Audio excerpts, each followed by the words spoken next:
J'espère que vous allez bien. Hop, je vais allumer la lumière, voilà, comme ça vous me verrez un petit peu mieux. Non, même pas. Aujourd'hui, on se retrouve pour parler de crypto et plus particulièrement d'un commentaire que j'ai reçu sous ma dernière vidéo. Donc le commentaire de Antoine qui me dit: Salut, je partage ta vision sur les cryptos. Je pense que c'est le meilleur, que c'est la meilleure opportunité d'investissement actuellement. Je serais curieux d'en savoir plus sur ta stratégie d'investissement. Perso, ce dans quoi j'ai le plus de conviction pour ce bull run, c'est ETH, Atom, Link, AAVE, entre parenthèses full fonda, face pour la suite. Et ben écoute, déjà, merci Antoine pour ton commentaire. Il m'a laissé un autre commentaire également où il nous apporte un tout petit peu plus de précision. Il nous dit dans son autre commentaire qu'il a 6 chiffres investis en crypto. Alors, je suis pas l'URSSAF. Je j'ai pas vocation à savoir combien est-ce que vous avez d'argent sur vos comptes. Donc, vous n'êtes pas du tout obligé de le mettre en commentaire. Mais là, je le dis parce qu'il a dit publiquement, pardon, sous une vidéo. Donc, c'est que c'est forcément pas une information cachée. Et secondement, parce que c'est intéressant pour comprendre le contexte de ce commentaire. Parce que quand on a par exemple un budget à 6 chiffres, on va pas raisonner pareil que quand on a uniquement 5 000 ou 10 000 euros à investir en crypto. Voilà. Donc aujourd'hui, je vais essayer de décortiquer ce commentaire. Alors, mine de rien, c'est un petit commentaire. Je lui ai déjà répondu. Si vous voulez, bien sûr, prenez le temps de lire ma réponse ou même aller directement sous ma dernière vidéo, pardon. Euh, pensez à liker en même temps et à lire le commentaire. Mais ce commentaire-là, il était assez négatif.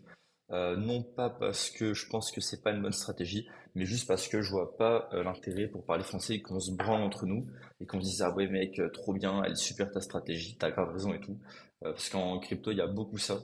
Et le but c'était pas forcément ça. Donc je voulais plutôt voilà lui pointer les choses que j'aimais pas dans sa stratégie et j'ai pas du tout parlé de ce que j'aimais. Donc je ferai un petit peu ça aujourd'hui.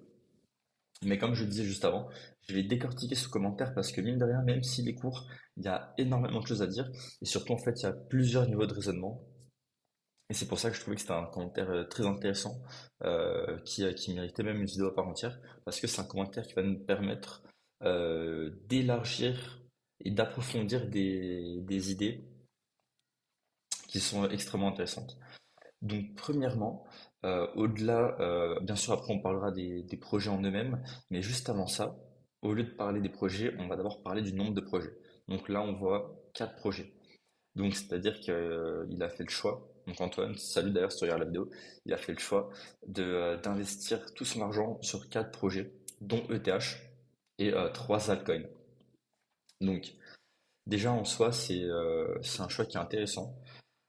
Et c'est pas un choix qui est évident. Il y a beaucoup de gens en crypto, par exemple, qui seraient tentés de mettre que en ETH ou que en Bitcoin ou que en Solana, ou à faire on va dire en faisant un mélange de ces trois cryptos-là. Pourquoi? Parce que c'est les trois géants, entre guillemets, et c'est les trois cryptos les plus safe.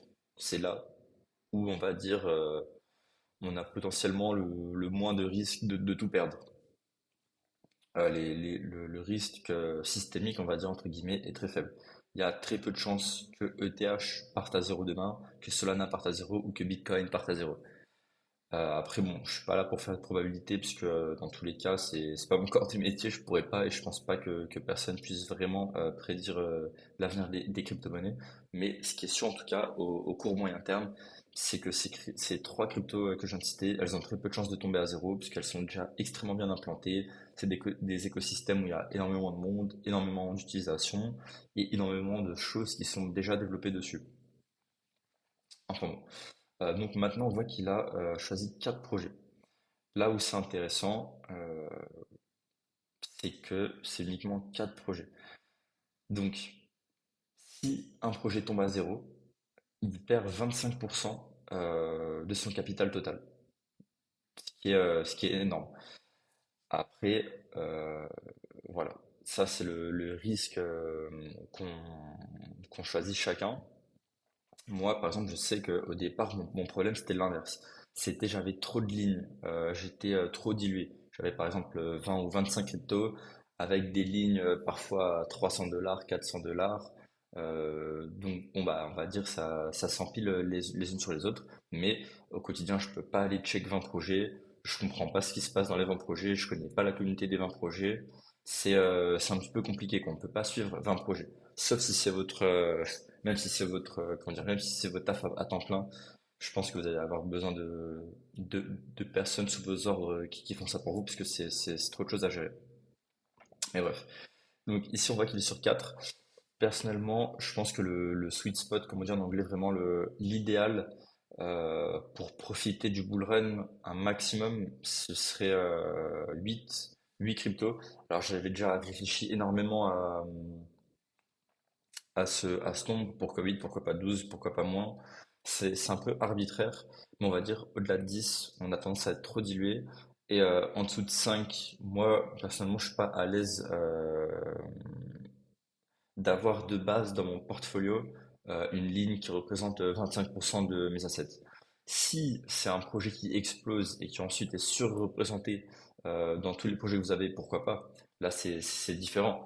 On peut le vendre, comment dire, réallouer un petit peu du capital qu'on vient de générer sur d'autres projets, etc. Essayer de rebalancer un petit peu son portfolio, mais partir comme ça avec un quart sur chaque ligne. Personnellement, moi, c'est pas mon style, même si c'est un choix respectable et qui est pas bête, hein. Donc ensuite ETH. ETH, comme je l'ai dit, c'est un projet qui a très peu de chances de tomber à zéro, mais par contre c'est le projet où là on peut viser le moins de rendement. ETH, typiquement, si on regarde les prévisions pour ce bull run, donc on se met on va dire du côté positif, qu'on prend un billet bull, donc on part du principe que les prix vont monter. ETH, on va dire viser les 10 000 euros, 10 000 ou 9 000 pour être sûr. Donc ce qui nous laisse un x3, ce qui est très bien pour la finance traditionnelle. Un x3 c'est énorme. En crypto, un x3 c'est pas forcément quelque chose d'impressionnant, même si c'est déjà très bien. Mais par contre, ce qui est intéressant, c'est plutôt la logique et la répartition derrière. Par exemple, admettons qu'on part du principe que la personne, donc que Antoine, ait mis 25, 25, 25, 25, donc un quart sur chaque crypto, ce qui est peut-être pas le cas, hein, j'en sais rien, mais on va partir de ce principe-là. Ça voudrait dire qu'avec ETH,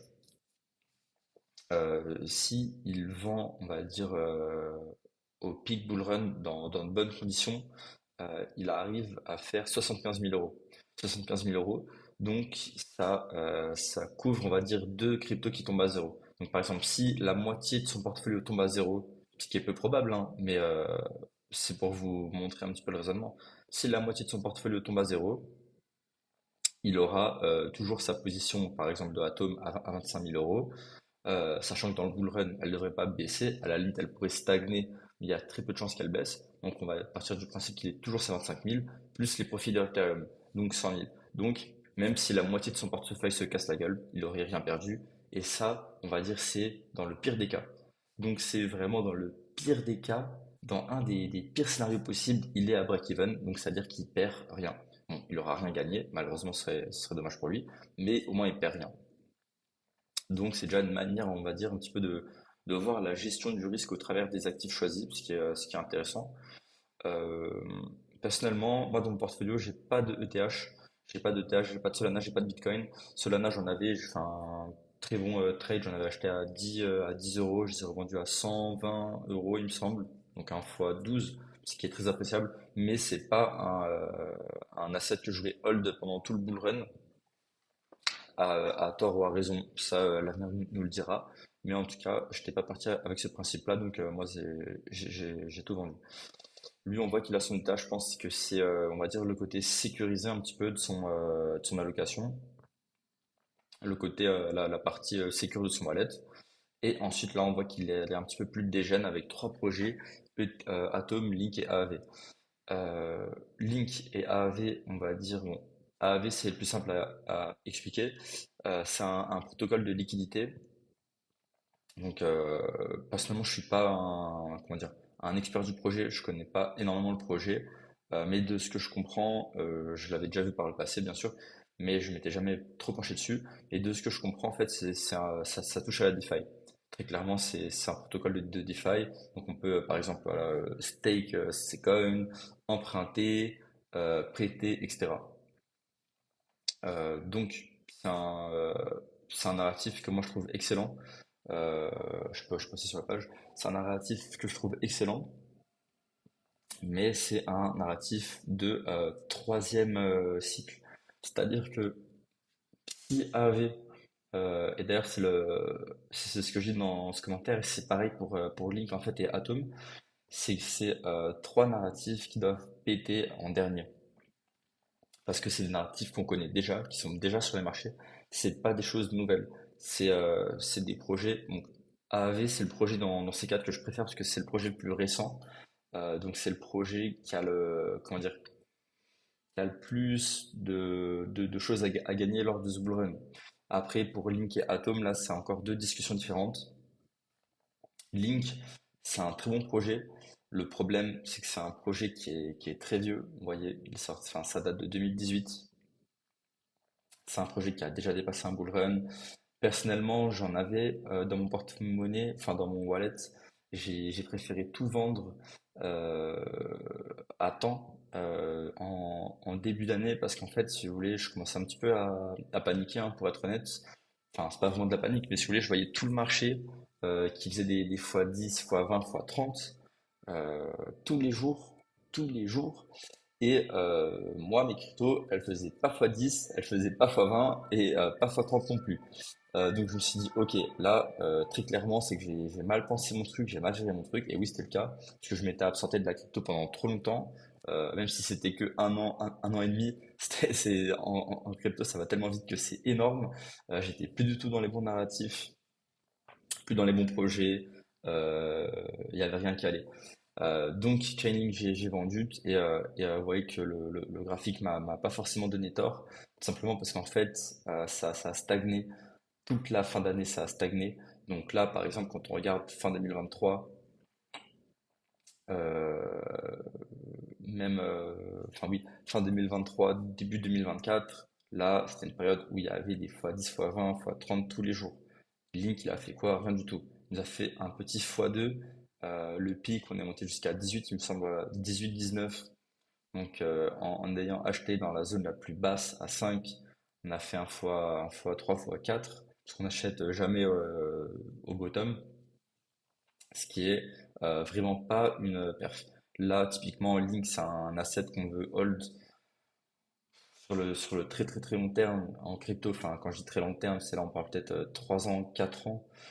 Donc, post-bull run 2023-2024, 2025 potentiellement.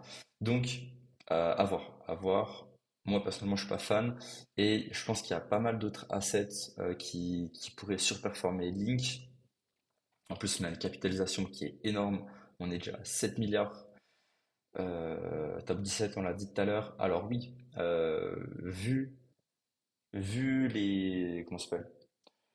Vu les aspirations du projet, on pourrait faire un x10. Link pourrait, enfin, je veux dire, il y a plein de gens qui ont des explications de pourquoi Link va toucher les 500 dollars, pourquoi Link va toucher les 300 dollars, etc. Et je l'espère, je le souhaite. Et je veux dire, quand on regarde le post, enfin le pic du dernier bull run, on voit qu'on était à peu près à 50, voilà, 39, tac, on était à 40 euros ou 50 dollars. Euh, le marché crypto, c'est un marché naissant, il va grossir. Comment dire, le nombre d'actifs en crypto, il est voué à peut-être faire un x10, x20. Donc, faire un x10 à partir du pic du dernier bull run, ça nous amènerait à 300 dollars. C'est pas déconnant. À partir d'aujourd'hui, ça nous ferait faire un x30, à peu près, fois 25. C'est pas déconnant, c'est possible. Mais le problème, c'est qu'il y a beaucoup, beaucoup de choses qui sont pas sûres. Link, c'est un projet qui est vieux maintenant de 5 ans, enfin, même plus. Qu'est-ce que je raconte moi? De 7 ans en 2025. Donc, il y a pas mal de risques. Il y a simplement bah, des technos qui arrivent et qui passent devant, même si les experts de Link vous expliqueront que c'est des technos qui sont formidables, qui sont géniales, qui sont encore en développement, qui sont pas toutes sorties, que du coup, on peut encore aller chercher des prix plus hauts dans les étoiles, etc. C'est possible, hein. Mais c'est pas parce que c'est possible que ce sera le cas. Et surtout en crypto, on sait que les, les narratifs changent très vite, les modes changent très vite. Si on regarde le top 100 des cryptos du dernier bull run, j'avais vu ça passer. Il me semble qu'on a peut-être 5, allez, 6 ou 8 projets qui sont à la fois dans le top 100 aujourd'hui et qui étaient dans le top 100 il y a 4 ans, ou même il y a 2 ans. Donc, vous voyez, ça fait même pas 10%. Donc, Link, en plus, on voit qu'il a perdu des rangs. Maintenant, il est top 17. Est-ce que il va pas continuer à tomber dans les méandres? Après, il y a plein de gens qui vont vous dire que non, que Link sont en train, et c'est vrai, hein, qu'ils sont en train de, comment dire, de parler avec des grosses boîtes, qui sont en train de parler avec des gouvernements, que dans l'ombre il se passe énormément de choses. Et ça, je pense que c'est vrai. Mais le problème, c'est que vous et moi, on n'est pas des insiders, on n'a pas ces infos-là. Si vous les avez, n'hésitez pas à me les donner parce que ça m'intéresse. Mais jusqu'à preuve de contraire, on n'a pas ces infos-là.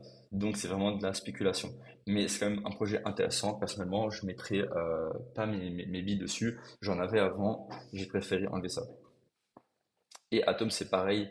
Le problème de Atom, c'est un projet, vous allez voir, qui est... tac, si je mets de ça va pas marcher. C'est un projet qui est vieux. Tac, voilà, vous voyez, 2019 en crypto, c'est très lent. Vous voyez qu'on est en train de stagner. Là, on a une capitulation par le prix, plus une capitulation par le temps, parce que le prix est tombé très très bas. On est passé de 38 à 6. Donc, en fait, c'est l'équivalent de la chute qu'on a eu sur Link. Sauf que sur Link, on a un petit peu remonté. On a un petit peu de momentum. On peut dire qu'on est en phase haussière sur le moyen terme. Alors que là, bah, c'est pas vraiment le cas en fait, on fait que des plus bas.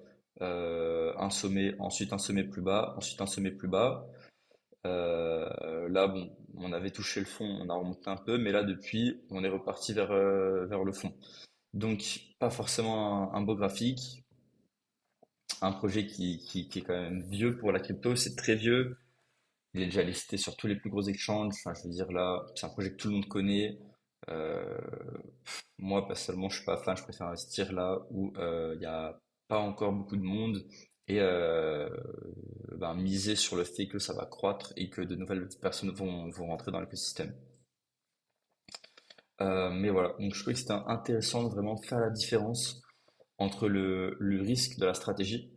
Donc, c'est la manière dont on va allouer ses fonds, le nombre de cryptos pour lesquels on va opter. Est-ce qu'on va partir sur des cryptos sécures comme Solana, ETH ou Bitcoin?